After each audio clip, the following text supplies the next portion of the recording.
Tenthly, dear brothers, the mention of Allah Ta'ala brings on the Māʿiyyah of Allah, al-Khāssah, the concept of Allah being with you with specific aid and support. Allah Ta'ala aids you specifically, gives you victory, defends you, protects you, keeps you from harm. It's called Māʿiyyah in Arabic, that Allah is with you. And this is a concept that has confused some people who are not grounded in knowledge. When Allah Ta'ala says He is with His creation, it is not physical, sharing the same space. Allah Ta'ala is with His creation by way of knowledge, seeing and hearing. He's with His creation in one of two ways. He's with His creation in a general way. There is no gathering of three except He is the fourth. No gathering of five except He's the sixth. No smaller, no less, no greater in number than that, except He's with them wherever they are. Listen to that verse one more time. From the beginning of the verse to the end of the verse, and make a note about something. How does the verse begin and how does the verse end? And what's the context of the verse? أَلَمْ تَرَ أَنَّ اللَّهَ يَعْلَمُ مَا فِي السَّمَاوَاتِ وَمَا فِي الْأَرْضِ. Do you not see that Allah knows, has knowledge of all that is in the heavens and all that is on earth? وَمَا يَكُونُ مِن نَجْوَى ثَلَاثَةٍ إِلَّا هُوَ رَابِعُهُمْ. There's no gathering of three except He's the fourth of them. That's the wording.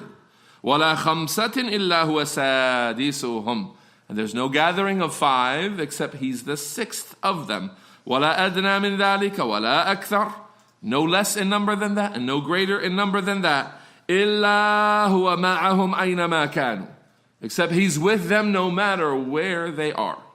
ثُمَّ يُنَبِّئُهُمْ بِمَا عَمِلُوا يَوْمَ الْقِيَامَةِ. And then He'll inform them of what they did on the day of judgment. Listen to the end of the verse. إِنَّ اللَّهَ بِكُلِّ شَيْءٍ عَلِيمٌ. Verily Allah is regarding all matters, all knowing. What is the context of this verse? If you were to summarize this verse and say this verse is about one thing, what is it? Allah's with you with knowledge. The knowledge of Allah, the all-encompassing knowledge of Allah. Don't you see the verse begins, أَلَمْ تَرَ أَنَّ اللَّهَ يَعْلَمُ. Don't you see that Allah knows all matters of the heavens and the earth? The verse ends with what? إِنَّ اللَّهَ بِكُلِّ شَيْءٍ عَلِيمٌ. Verily Allah is regarding all matters alim, knowledgeable. In the verse is all kinds of knowledge. It's not that He's the fourth of every three, except that it leads to what? He's going to inform them of what they did. So it's that He knows what they are doing no matter where they are. And He will inform them of that when He brings them to account.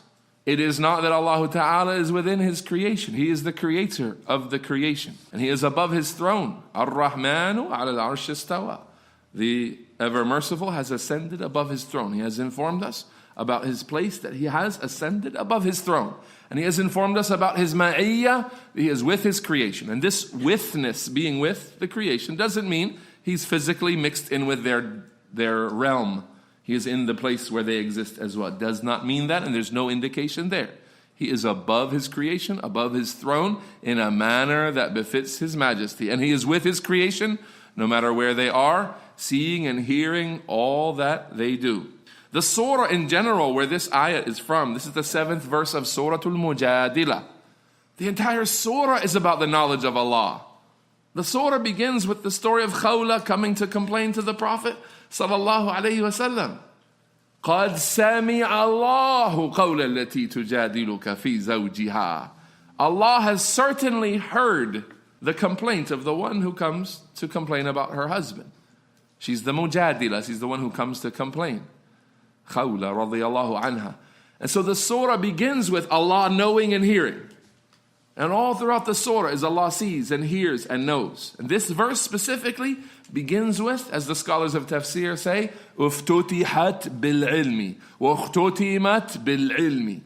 This ayah begins, it opens up with the mention of knowledge. It seals the context at the end of the verse with mention of knowledge. This verse is about knowledge in a surah about the knowledge of Allah Ta'ala. Then how can you say He's the fourth of every three mixed in with His creation, physically with them in the same domain? La ilaha illallah, subhanallah. Glorified and exonerated be Allah above the poor understanding of some of His creation. So then Allah Ta'ala is with His creation when they mention Him. And this Māʿiyyah now, this concept of Him being with His creation is As mentioned to you, two types. A general witness. There is no creation except Allah is with them.